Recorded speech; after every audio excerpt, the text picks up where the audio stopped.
16 डिसेंबर हा मराठी स्वराज्याच्या इतिहासातील अत्यंत गौरवशाली पण तितकाच हळवा दिवस आहे। याच दिवशी 16 डिसेंबर 1687 रोजी स्वराज्यासाठी अखंड लढणारे, रणांगणात शौर्याचा अग्निकुंड पेटवणारे सरसेनापती हंबीरराव हंसाजी मोहिते यांना वीर मरण आले। स्वराज्याच्या रक्षणासाठी ज्यांनी प्राणाची आहुती दिली अशा या महावीरास आज पुण्यतिथीनिमित्त विनम्र अभिवादन। हंबीररावांचे मूळ नाव हंसाजी मोहिते। हंबीरराव ही उपाधी त्यांना छत्रपती शिवाजी महाराजांनी त्यांच्या अतुलनीय पराक्रमामुळे बहार केली।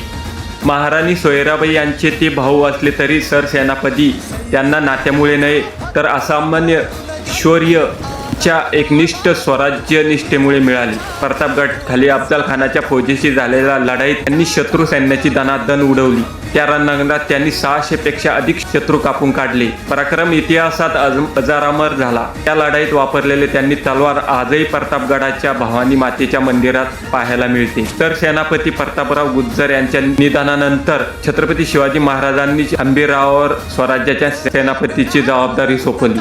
शिवछत्रपती शिवाजी महाराजांच्या निधनानंतर आलेल्या कठीण काळात त्यांनी छत्रपती संभाजी महाराजांच्या पाठीशी खंबीरपणे उभे राहत स्वराज्याचे रक्षण आणि विस्तार केला। वाईजवळ झालेल्या घनघोर युद्धात मुघल सरदार सर्जेखानाशी सामना करत असताना तोफेचा गोळा लागून हंबीरराव मोहिते यांना वीरमरण आले।